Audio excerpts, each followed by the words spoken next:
तो हम स्टार्ट करने जा रहे हैं chapter cell the basic unit of life. ये क्लास 11th एनसीईआरटी बुक का 8th नंबर चैप्टर है। नीट के सिलेबस के अंदर इसमें हर साल 1 से 2 क्वेश्चन तो आते ही रहते हैं। तो हम पहले स्टार्ट करेंगे लाइफ से। लाइफ क्या होता है? The sum of the characteristics. और वो कैरेक्टरिस्टिक्स क्या है? Growth, reproduction, metabolism, cellular structure, consciousness. Consciousness का मतलब होता है रेस्पॉन्स टू स्टिमुली। फिर हमारे पास एक स्टेटमेंट आता है the minimal level of life is cell. Life का सबसे लोएस्ट लेवल जो होता है वो एक सेल से ही बनता है। फिर हमारे पास कुछ टर्म्स है साइटोलॉजी। साइटोलॉजी के अंदर हम सेल के स्ट्रक्चरल एस्पेक्ट्स के बारे में पढ़ते हैं। सेल बायोलॉजी के अंदर हम बहुत structural aspect and functional aspect के बारे में पढ़ते हैं। फिर हम कुछ हिस्ट्री के बारे में पढ़ेंगे। इन 1665 Robert examined the slices of cork under his self-made microscope। कि यहाँ पर बता रहे हैं कि वो कि इन 1665 में रॉबर्ट हुक अपने खुद से एक माइक्रोस्कोप बनाए थे जिसका मैग्निफिकेशन 42 टाइम्स था।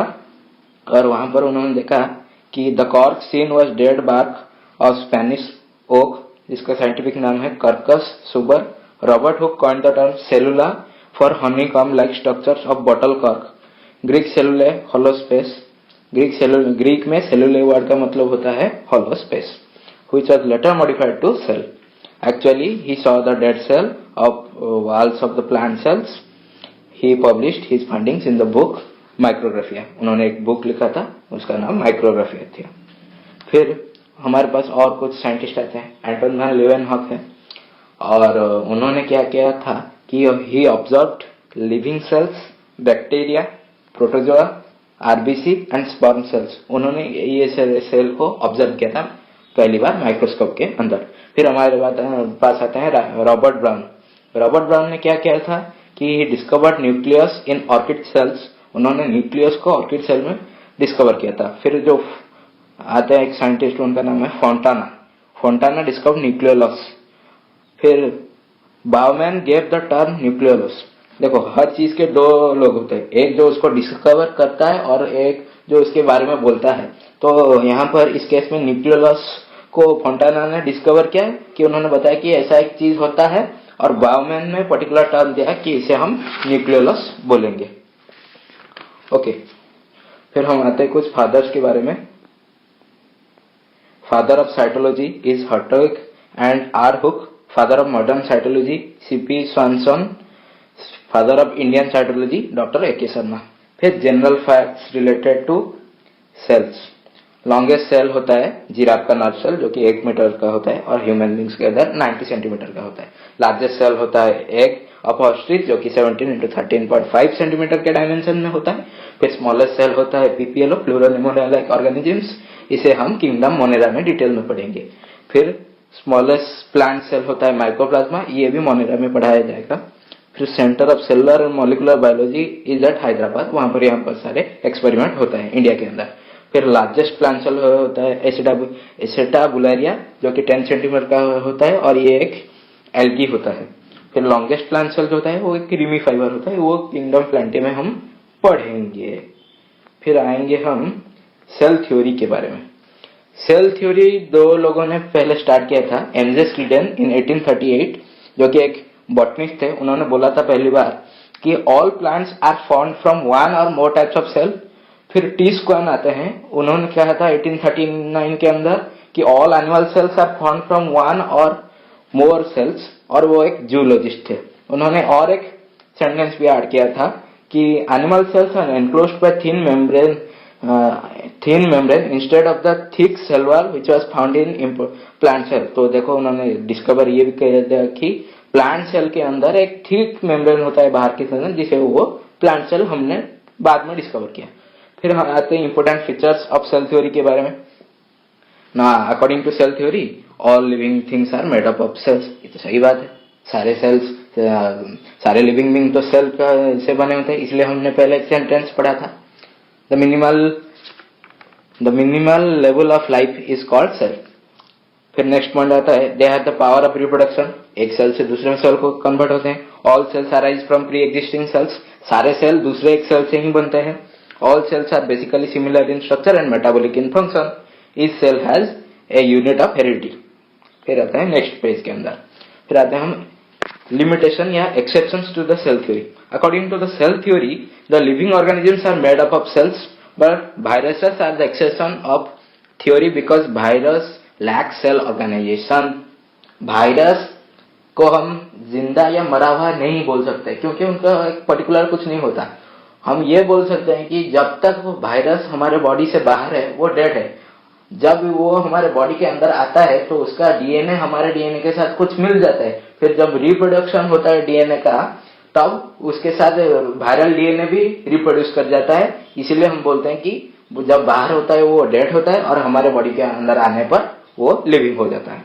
फिर according to some modern scientist, all the acellular organisms, Monera, Protista, Xanthophytes, Phycomycetes are the exceptions of cell theory. क्यों है ये सब? क्योंकि उनका पर्टिकुलर सेलुलर ऑर्गेनाइजेशन नहीं है, इसलिए वो सब एक्सेप्शन है सेल थ्योरी को. फिर और एक मेन जो एक्सेप्शन है वो है cell theory couldn't explain how new cells are formed. वो डिस्कवर कर दिए कि सेल ऐसे होगा, लेकिन वो बोल नहीं पाए कि कैसे आता है सेल. तो फिर एक साइंटिस्ट है 1855 के अंदर, Rudolf Virchow, who discovered cell division. उन्होंने एक फेमस स्टेटमेंट दिया, ओमनी सेलुला ई सेलुला, जिसका मतलब है all cells arise from pre existing cells. फिर हम टाइप्स ऑफ सेल के बारे में बात करेंगे. प्रोकैरियोटिक सेल और यूकैरियोटिक सेल, आप तो छठी क्लास से पढ़ के आए हो ये सब. प्रोकैरियोटिक सेल के अंदर क्या होता है ना, डिफरेंट टाइप्स के चीज होते हैं जो हम आगे पढ़ेंगे. अब आ जाते हैं हम difference between prokaryotic and eukaryotic cells. Nucleus क्या होता है प्रोकैरियोट और यूकैरियोट के अंदर? उनका न्यूक्लियोलस एब्सेंट होता है, इनमें प्रेजेंट होता है. फिर इनके हिस्टोन प्रोटीन्स होते हैं किनमें? यूकैरियोट्स में. और प्रोकैरियोट्स में जो होते हैं वो जेनोफोर और इंसिपिएंट न्यूक्लियस, मतलब उनका न्यूक्लियस इतना प्रोमिनेंट नहीं होता. उनमें हिस्टोन की जगह पॉलीएमीन्स होते हैं, जो कि हम डिटेल में पढ़ेंगे उनके स्ट्रक्चर के बारे में बायोमोलिक्यूल चैप्टर में. फिर उनका जो क्रोमोसोम होता है वो प्रोक्रोमोसोम होता है और हैप्लॉइड होता है, जबकि यूकैरियोट के केस में बोथ हैप्लॉइड एंड डिप्लॉइड होते हैं डिपेंडिंग अपॉन देयर. फिर हम साइज के बारे में बात करेंगे. The prokaryotic cells are smaller, मतलब 0.5 से 10 माइक्रोमीटर के अंदर, और यहाँ पर 10 से 15 माइक्रोमीटर. फिर जो सेल वॉल होता है उनका peptidoglycan, polysaccharide, amino acid, murine आदि से बनता है. लेकिन इनमें फंगी और प्लांट में तो उनका नहीं होता. फंगी और प्लांट और प्रोटिस्टा में होता है, और प्लांट एनिमल्स में सेल वॉल नहीं होता है. और प्लांट्स के अंदर सेलुलोज से बनता है और फंगाई के अंदर काइटिन से बनता है, जिसका स्ट्रक्चर हम तो बायोमोलिक्यूल चैप्टर में पढ़ेंगे ही. फिर आते हैं प्लाज्मा मेम्ब्रेन के ऊपर. प्रोकैरियोट्स में present and bears respiratory enzymes. उनका जो माइटोकॉन्ड्रिया के तरह जो स्ट्रक्चर होते हैं मेसोसोम्स, वो उनके सरफेस में होता है. रेस्पिरेटरी एंजाइम्स जो सीक्रेट करते हैं, इनमें रेस्पिरेटरी एंजाइम नहीं होते क्योंकि उनका एक सेपरेट स्ट्रक्चर होता है माइटोकॉन्ड्रिया. फिर photosynthetic apparatus takes place in carboxysomes, chlorosomes in BGA, bacteria, chromatophores etcetera. और इनमें थाइलाकॉइड मेम्ब्रेन होता है प्लांट के केस में, और एनिमल के केस में तो फोटोसिंथेसिस होता ही नहीं. फिर सेल ऑर्गेनल्स होता है, उनमें मेम्ब्रेन बाउंड ऑर्गेनल ये सब नहीं होते हैं, और इनमें सारे मेम्ब्रेन बाउंड ऑर्गेनल्स होते हैं. फिर जो वैक्यूल होता है, वैक्यूल उनके केस में सैप वैक्यूल एब्सेंट होता है, लेकिन गैस वैक्यूल होता है जो कि उनको बॉयंसी देता है, और इनके केस में सैप वैक्यूल होते हैं. तो राइबोसोम, इनका 70S राइबोसोम होते हैं जो कि फ्री फॉर्म होते हैं, और जब प्रोटीन प्रोडक्शन के टाइम में वो mRNA से जुड़कर पॉलीसोम बना देते हैं. यहाँ पर 80S में वो लाई फ्री करते हैं और 70S में और पॉलीसोम भी बनाते हैं. फिर साइक्लोसिस करते हैं कौन? प्रोकैरियोट्स में साइक्लोसिस नहीं होता है. साइक्लोसिस क्या होता है? Cyclosis is the cyclic movement of the substances present in the cytoplasm, और cytoplasm shows streaming movements in eukaryotes. फिर स्केलेटल स्ट्रक्चर्स के बारे में पढ़ेंगे. स्केलेटल स्ट्रक्चर्स जो होते हैं वो माइक्रोट्यूब्यूल्स, माइक्रोफिलामेंट्स एब्सेंट होते हैं, लेकिन इनमें प्रेजेंट होते हैं क्योंकि उनका इतना सेलुलर ऑर्गेनाइजेशन ठीक ठाक नहीं है. फिर हम सेक्सुअलिटी के बारे में पढ़ेंगे.